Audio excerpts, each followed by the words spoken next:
Okay, so we're going to work on sit, stay with him. As you can see, he's very, very intent on something behind the camera. And this is his yard and he knows where the squirrels are. So we're going to work on sit. So you're going to tell him to sit just once, then you're going to make him do it. Good boy. So he knows what collar's on. We do have a pinch collar on him, and that was perfect, but give him a harder pop. Okay. So the instant he breaks, so first get him in a sit. Sit. And straight up. Straight sit. Up. And don't repeat the word. And now just muscle him into a sit. One of you has to, good. Yes, now he gets the treat. So he knows the sit.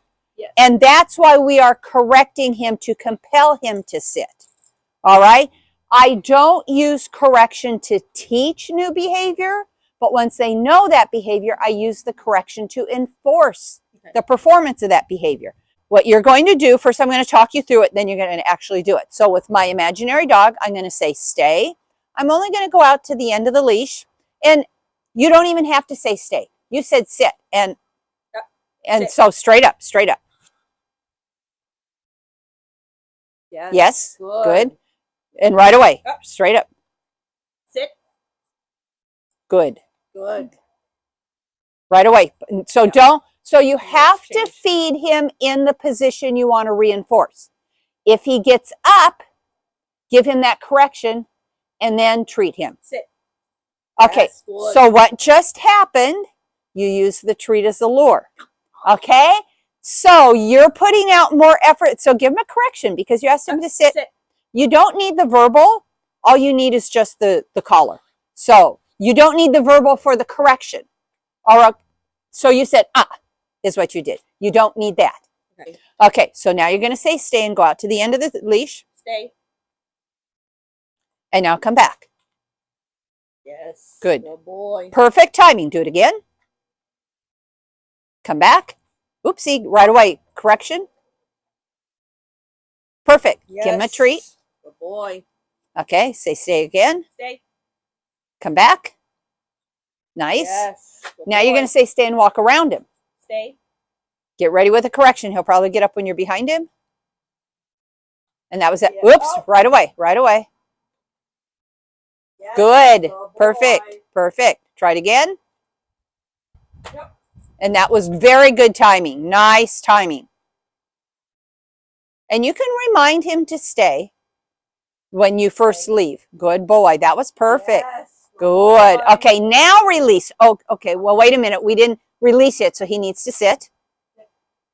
Perfect. Yes. Okay. And now you can use whatever your release word is. Okay, release. Good. Now he gets a treat.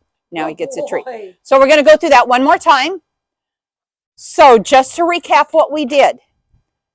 You asked him to sit. If he wouldn't sit, the collar goes up high on his neck where you have more leverage, forcing his head up.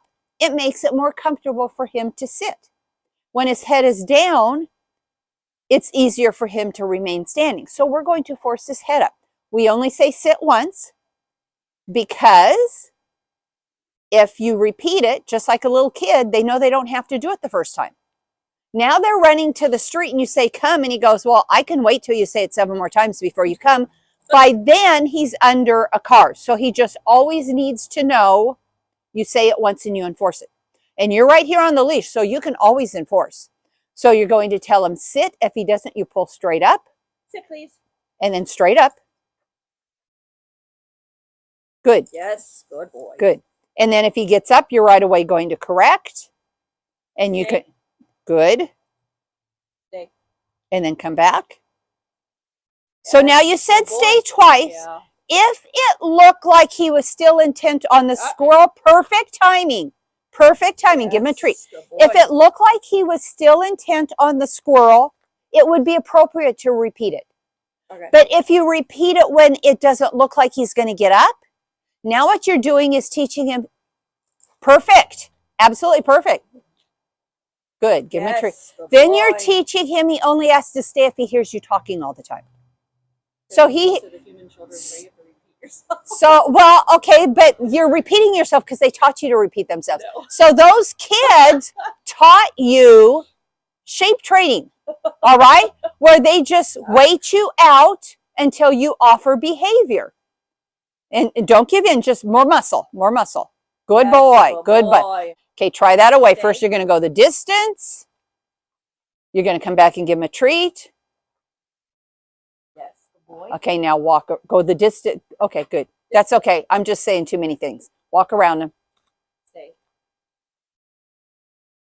Say yes and give him a treat. Good Perfect. boy. So that was an appropriate place for you to say your second stay because he was really looking over his shoulder. And so if he indicates with his posture or the intensity of his focus that he may move, it's appropriate to remind him. You can go back and give him a treat. And then you're going to release him after you look at. Okay, release. Perfect, Good perfect boy. timing. Does that make sense? Yeah. Okay. Sit, please.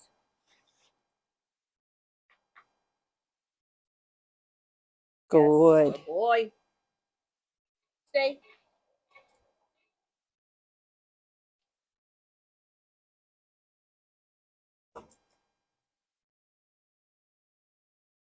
Yes. Whoops, good oops, oops, oops, boy. oops. Whoops, yes. So just as a recap for the camera, because you already know, we have to give the reward in the position we want to reinforce. Yes. So he was getting up because you were pretty exuberant with your yes. So you want to be careful about that. You want to make sure you're just communicating he did the right thing and not communicating that we're done with the lesson. So go ahead and try walking around again. Okay, you're going to say yes and give him the treat. Whoopsie. Let's bring him a little bit more in the center because I don't know if. Go boy. Nice job. And let's have him facing the camera. She's demanding. Huh? I'm very demanding, yes. Sit. And then straight up. Yes, good boy. Okay, you're going to first go. Stay.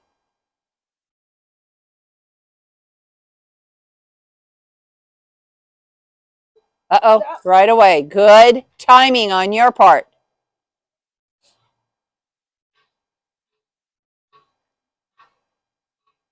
Stay. And that was good because you didn't. Stay. That was perfect. He was almost Yes. going to get up. Now back up again. Go up to him and release him.